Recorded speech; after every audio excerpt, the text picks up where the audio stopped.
Magandang hapon, Pilipinas. Narito na ang mga dapat ninyong malaman sa lagay ng panahon. Lalo pang lumakas itong bagyong Butchoy habang nasa loob nitong Philippine Area of Responsibility. Sa ngayon ayon sa Pag-asa, nasa ilalim na itong Tropical Cyclone Warning Signal 1, itong Batanes Group of Islands. Ibig sabihin po niyan, posible nang makaranas nitong lakas ng hangin na abot sa 30 hanggang sa 60 kilometers per hour sa susunod po yan na 36 na mga oras.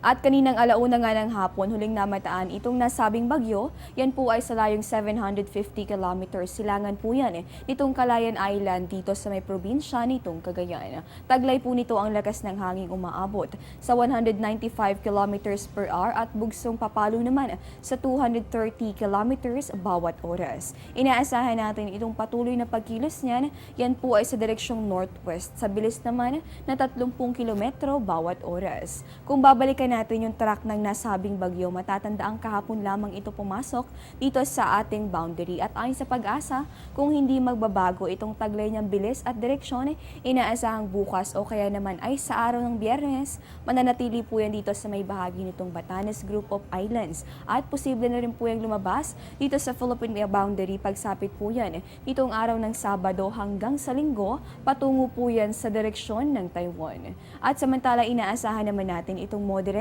hanggang sa heavy rainfall. Dito po yan sa mga lugar na sakop itong 550 kilometer na diameter nitong nasabing bagyo. At samantala nga dahil pa rin sa bagyo, nakataas ngayon itong gale warning. Partikular po yung apektado dito sa may bahagi nitong northern hanggang sa eastern seaboard nitong Luzon. Ibig sabihin po niyan, pinagdodoble ingat natin itong mga may maliliit na sasakyang pandagat, laban po yan sa maalon hanggang sa napakaalong lagay ng karagatan. At kasabay nga nitong pag-epekto nitong hanging habagat na dominante ngayon dito sa may bahagi nitong Southern Luzon hanggang dito sa may Visayas, inaasahan po natin yung maulap na kalangitan. May kasama po yung may hina hanggang sa katamtamang pag-ulan dito sa atin sa Metro Manila. Gayon din dito sa may bahagi nitong Calabarzon, Mimaropa, kasama rin dyan itong Bicol Region, Visayas hanggang dito sa Northern Mindanao, Caraga at sa may Davao Region. Sa natitirang bahagi naman nitong ating bansa, inaasahan natin yung generally fair weather condition. Ibig sabihin niyan, bahagya hanggang sa maulap na panahon itong mararanasan. Pero posible pa rin yung mga pulupulong pag-ulan o pagkidlat at pagkulog. Diyan lamang po kayo, magbabalik pa kami matapos ang isang paalala.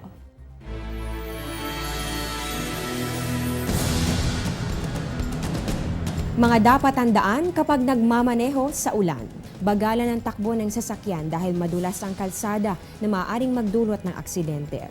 Gumamit ng wipers para malinis ang windshield at makita ng husto ang daan.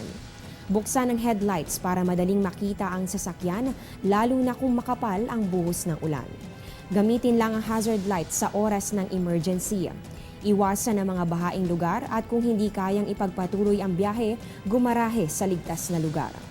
Maging listo sa mga babala kagaya ng manholes, butas-butas na kalsada at iba pang road hazards na maaaring hindi makita kapag may baha. Mag-ingat sa mga naglalakad at tumatawid para iwas aksidente. Tandaan na tuwing panahon ng tag-ulan, iba yung pag-iingat ang kailangan.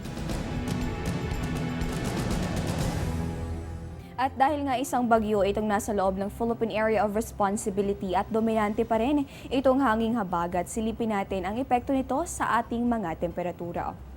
Unahin natin dito sa Metro Manila, inaasahan natin itong bahagyang mababang temperatura. Nasa pagitan lamang po yan ng 25 hanggang sa 31 degrees Celsius. Sa Metro Cebu naman, inaasahan natin ngayong araw sa pagitan niya ng 24 hanggang sa 31 degrees Celsius.